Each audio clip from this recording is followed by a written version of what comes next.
Sabe aquele momento quando você recebe uma enxurrada de leads, um volume de leads e às vezes você olha e fala, meu, mas eles não convertem? É exatamente esse o tema do vídeo de hoje.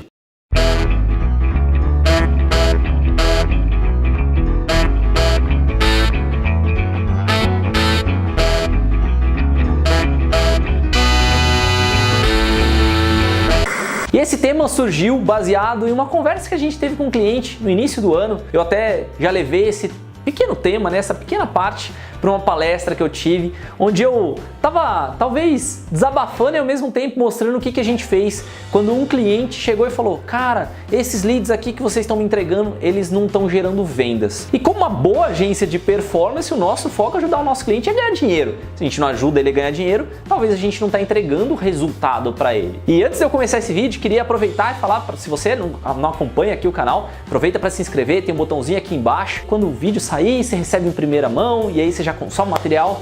E qualquer coisa, tá? Se você tiver qualquer dúvida aqui, é só deixar nos comentários. Mas voltando pro vídeo, a história toda partiu do princípio que o cliente falou, olha, eu não tô vendo valor nesses leads que vocês estão entregando pra gente. A gente não tá vendo valor no projeto e talvez por isso a gente não vai continuar. E por uma jogada muito massa do meu time, eles foram lá e falaram assim, tá, o que a gente faz quando alguém fala que os leads não estão qualificados, ou não tão bons, ou não estão gerando venda? Primeira coisa que você faz é como ou se as pessoas estão tratando esses leads. Então, digamos assim, tá chegando o lead e você está acreditando que a pessoa do outro lado está fazendo um bom trabalho. Aí no momento em que você é indagado, a primeira coisa que você tem que pensar é, tá, e se aquela pessoa que está recebendo os leads, ela não estiver fazendo um bom trabalho? Ou pior, será que os leads estão chegando na outra pessoa? Essa é uma das grandes discussões, por exemplo, quando você faz uma campanha no Facebook de lead ads. A campanhazinha do Facebook que você faz uma geração de lead pela própria plataforma do Face. E quando você faz isso, você tem que entregar esse lead para o seu cliente de alguma forma, através de alguma ferramenta, uma integração, alguma coisa que envie esse lead para a pessoa. Do contrário, vai ser só um número bonito. Você vai estar lá no Facebook e falar, tô gerando 200 leads. Mas se você não integrou e não está levando esses leads para o seu cliente de verdade, ele talvez nunca veja o valor. Então, a primeira lógica foi, estamos entregando? Sim, estamos entregando. Em seguida, a lógica é, estamos atendendo estes leads? E aí que veio a grande surpresa. Quando a gente fez uma pesquisa com a base de leads, cerca de 80% dos leads não estavam recebendo contato do time comercial, ou não receberam contato do time comercial, melhorando aqui a frase, né? Então assim, eu gerei 100 leads, 80 nem foram abordados pelo time comercial. E essa foi a hora que a gente falou, tá aí o problema. Porque provavelmente esse cara não trabalhou os 80, trabalhou só 20. E como é que ele trabalhou os 20? Se ele já desistiu, né?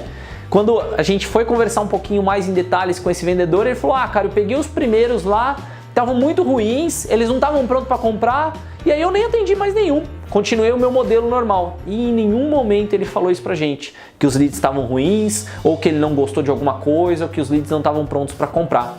Esse é exatamente o ponto onde o trabalho de inbound e o trabalho de vendas, né, o marketing e vendas, eles precisam se falar para uma melhoria contínua. Então, cara, nem sempre vai chegar ali de bom, mas o quão ruim tá, né? Qual é a grande objeção da pessoa? Ou, não, o e-mail da pessoa não tá funcionando, ou o celular o telefone que ela informou, eu não consigo ligar para a pessoa, não funciona.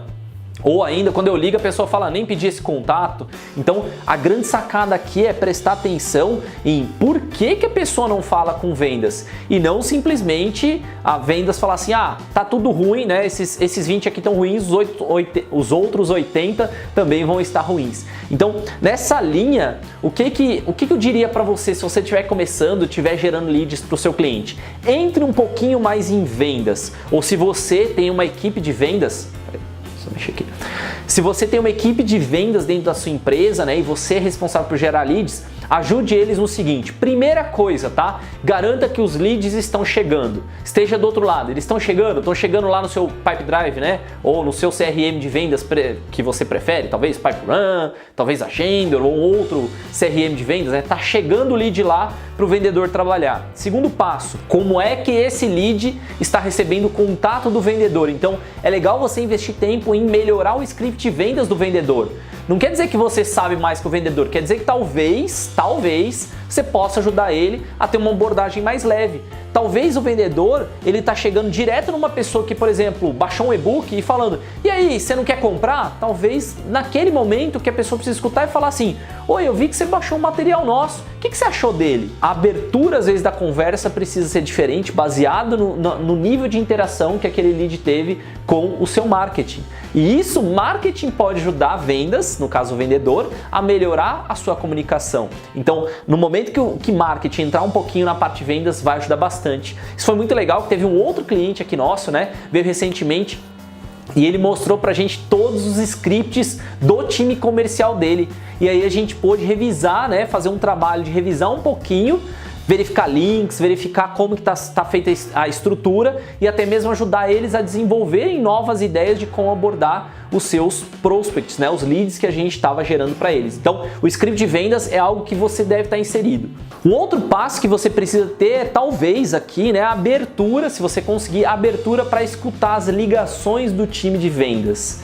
Então, imagina só, se eu fosse naquele meu primeiro cliente lá que eu falei, que estava reclamando dos leads, se eu tivesse acesso ao Pipe Drive dele, a ferramenta de ligação, aqui a gente usa o Meet Time, imagina que ele tem o Meet Time lá integrado. Eu visse que o vendedor, o jeito que ele vende, e um jeito assim: opa, tudo bem? Aqui é o fulano da empresa tal, você deixou uma mensagem aí, o que você está precisando?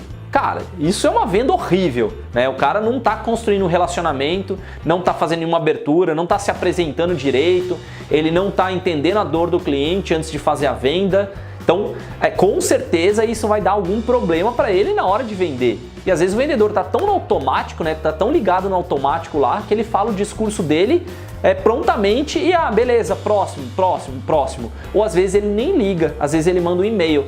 E isso era um problema que a gente tinha no comecinho da Mestre, talvez 2012, 2011, a gente só abordava os nossos leads através de e-mail. A gente mudou para ligação justamente para dar mais qualidade no atendimento. Óbvio, dá mais trabalho, mas pelo menos eu consigo me conectar melhor àquele lead, sabe? E aí um bom trabalho do time de marketing é ouvir as ligações. Então hoje, por exemplo, eu poderia dar acesso para o time de marketing da Mestre e escutar como o vendedor tá vendendo na prática, né? Como é que ele tá falando com o prospect ali do outro lado?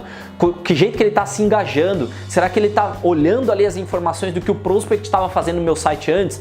Eu vi que ele visitou tal página, eu vi que ele baixou tal material, eu vi que ele é de tal cidade, eu vi que ele é de tal empresa, que a empresa dele tem tantos funcionários, coisas que ele já me deu de informação, eu poderia usar para me conectar a essa pessoa e até mesmo para explorar mais as necessidades e as dores que ele tem no dia a dia. Eu já falei rapidinho, mas eu vou reforçar, é importante que você tenha também organizado num CRM de vendas. Então a gente usa o Pipe Drive aqui, recomenda para a maioria dos clientes o Pipe Drive, às vezes ele não gosta do Pipe Drive, vai para uma outra ferramenta, tipo Pipe Run. Tem alguns clientes nossos que acabam usando, por exemplo, Salesforce ou ainda o Agendor, né? Pode ter o caso. Tem vários softwares CRM de venda, mas o importante é que tenha um lugar online de organização do pipeline de vendas do seu time realmente comercial. Por quê? Você tem que abolir e você tem que fugir ao máximo de planilhas. Aí mata totalmente seu processo. Por quê? Porque a planilha fica no computador da pessoa, ela atualiza quando ela quer.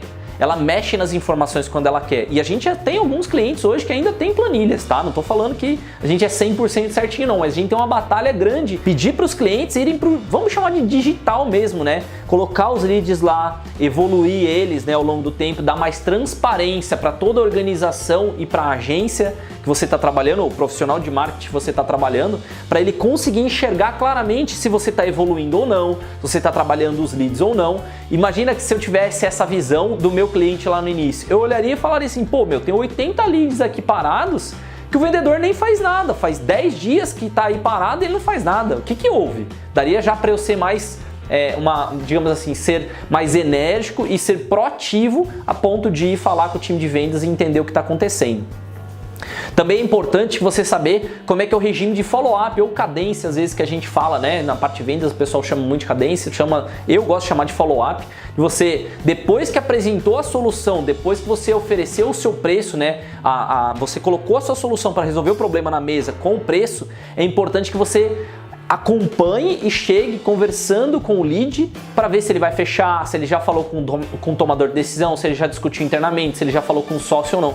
Mas o pessoal de marketing precisa conhecer essa régua de interação, porque às vezes ele pode reimpactar essa pessoa com outros dados. Por exemplo, não está errado uma pessoa que recebeu proposta comercial começar a ver anúncios seus sobre cases de sucesso. É ótimo, ele vai ficar com a sua empresa na cabeça o tempo todo, ou campanhas de branding, né? Você pode fazer campanhas de branding para ele se lembrar que de fato você existe. E ele fala, putz, verdade, eu tenho ali a agência Messi, cara, eu tô com aquela proposta na mesa, eu preciso lá cobrar internamente pra gente fechar com eles. Ou se ele vê um case, ele fala, meu, olha o que eles fizeram para esse outro cliente. Ia ser muito legal se a gente tivesse pra gente. Então, a jogada do marketing é que ele pode ajudar você, talvez, em fazer uma cadência, vamos dizer assim, meio que subliminar, sabe? Aparecer a sua marca com mais frequência para quem tá conversando com você. E por último, não menos importante, o pessoal de vendas precisa saber tratar objeções. Eu li até num material recente, né? Tava montando material para uma pessoa nova aqui de vendas da Mestre, e eu li no material sobre Inside Sales que alguém escreveu assim: o importante das objeções não é tratar elas, é fugir delas. Eu tenho um pensamento totalmente diferente, é yin e yang aí no negócio, né? Eu sou bem assim, eu acho que devem existir as objeções no processo de venda e você tem que matar elas e não fugir delas ou não despertar elas. Pelo contrário, quanto mais alinhado você tiver no seu processo de vendas, mais alinhado você tiver com o seu prospect, lá na frente menor a chance que você tem de churn, ou seja, de cancelamento do projeto. Então, se alguém vai comprar de você e você deixou tudo claro, tirou todas as dúvidas da pessoa, ótimo, beleza, lá na frente ele vai falar, mas não me falaram isso, mas isso nunca ninguém me disse, ou, isso aqui vocês poderiam ter me falado, né? Que são coisas que normalmente aparecem em projetos ou em coisas que você vai comprar através da internet, né? Através de um orçamento e tudo mais. Então, eu sou muito a favor de você tratar bem a objeção. E qual é o jeito do prospect chegar para o vendedor com a menor quantidade de objeções? É tratar essas objeções antes. Né? Então dá para você fazer um trabalho de marketing para você entregar e matar a objeção antes. Como? Por exemplo, vou contratar um trabalho de SEO. Mas SEO demora muito. O cara, na hora que ele chegou no vendedor e ele chegou com a dúvida que SEO demora muito, eu poderia lá no meu trabalho de marketing, onde eu capturei ele, já falar que SEO demora de tanto a tanto. Então ele ganha o conhecimento já esperando que SEO demora mais tempo. Não quer dizer que eu resolvi o problema. O problema é que SEO demora. Não tem como mudar isso. Isso é uma concepção existente, ponto final.